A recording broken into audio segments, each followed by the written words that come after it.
gang. So this is Jose over at Sailing Vessel Reverie. So happy to report that we're getting very close to start putting Reverie back together again. I'm starting to do some prep work to get the shaft, the strut, the propeller, coupler, the shaft seal, all that put back into the boat.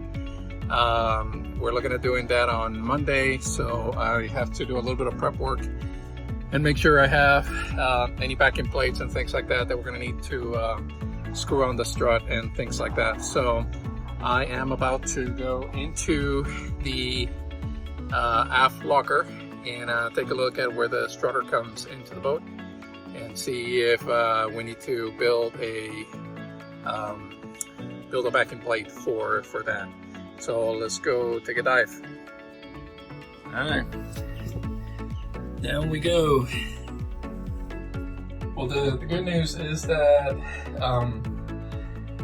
the locker space in Reverie is actually pretty big. So I fit completely inside and I still have room to maneuver about. So basically that's where we're going. So I'm gonna flip the camera around and show you a little bit about the innards of Reverie. So one of the good things that Pearson did is that they built a well where you put your fuel tank. The fuel tank is 22 gallons and is very easy to set in and remove. You can actually, if you have to take it off, you just unstrap it, slide it out, and it'll fit right through that hole on the locker. So it's nice to be able to do that on this boat. Even though it's a 34-foot boat, a lot of 34-foot boats bury the fuel tank. So not as easy. You probably have to cut into the settee or cut into the V-berth or some other places in order to get to it.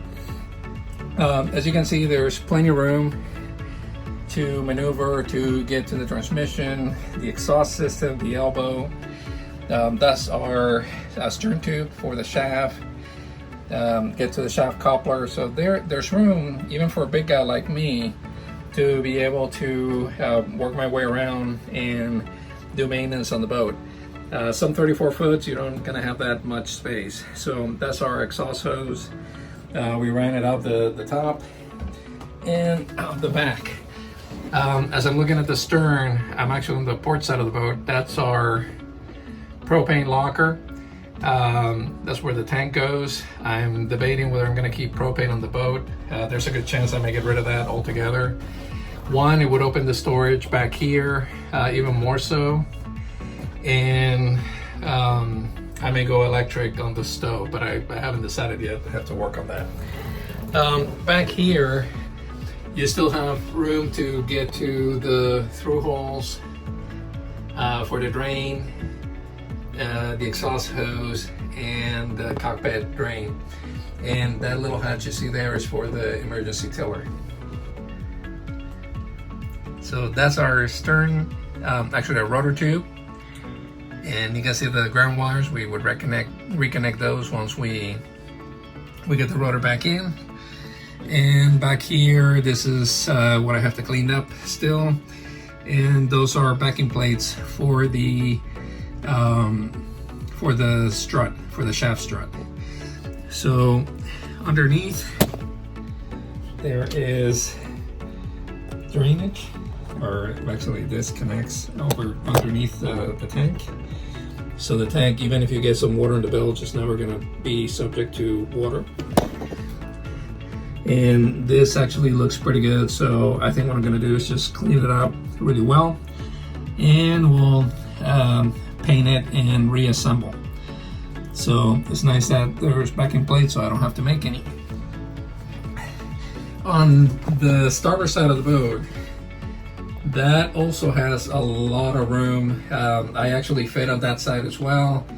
I'm not much of a crawler, so I don't go side to side. I just get out and come in through the quarter berth hatch. You see it over there, which I have to get a new hatch. I have to square it off and get a new hatch for. but this would be a great place to build a box to put the batteries and put excess battery capacity for storage, and also to store things like your paddle boards and safety gear and things like that. Underneath, as I'm already here, that's where the steering cables come through, and there's electric wiring that goes through there for the compass light. But you can see that there's plenty of space to run wires, secure them properly, and get work done on the boat. Now I still have some work to do. Like some of these old pieces are rotted, so I'm gonna take them out. They don't have any structural purpose other than they were put in place to put in a divider. Basically like a piece of Lewin, or I'll probably use starboard or something that is water impervious, and I'll switch this around. I want to remove as much of the organic material below the water line, so that way I don't have to keep worrying about what's going to happen. And what that does is it protects the quadrant, so if I have things stored here in this locker, they're not going to fall over and trap the rudder into a position. So that's more of a safety feature to have these things separated. So and lastly, what you see here, and everybody should put on their boat, is a galvanic isolator. So you see my videos on the propeller, the skeg, not the skeg, the rudder shoe, and so on, of what happens when you don't have a device like this hooked up on your boat, and you have proper grounding on your equipment. You basically are going to damage everything inside the boat that's metal and outside the boat. So get one of those. I mean, you don't have to get that brand. You can get pretty much any brand you like. As long as you properly ground and protect your boat, that's going to make it last longer, and it'll save you a lot of money on the process. The last thing I have here next to me is the water heater. I'm still debating whether I'm going to leave this here or I may relocate it. But for now it's there, and it makes a nice step when I'm getting into the hole here, so it's staying for now. Hey guys, decided to dig up a little bit as I was starting to clean, so I need to revise my prior statement. The good news is that there's a pretty solid piece of fiberglass in there where the shaft strut gets mounted.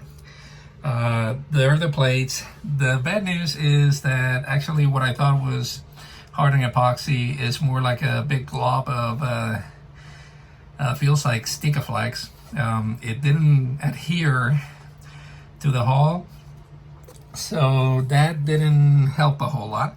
My guess is they just fill it up with that with the scoop in order to create a good seal and keep water out.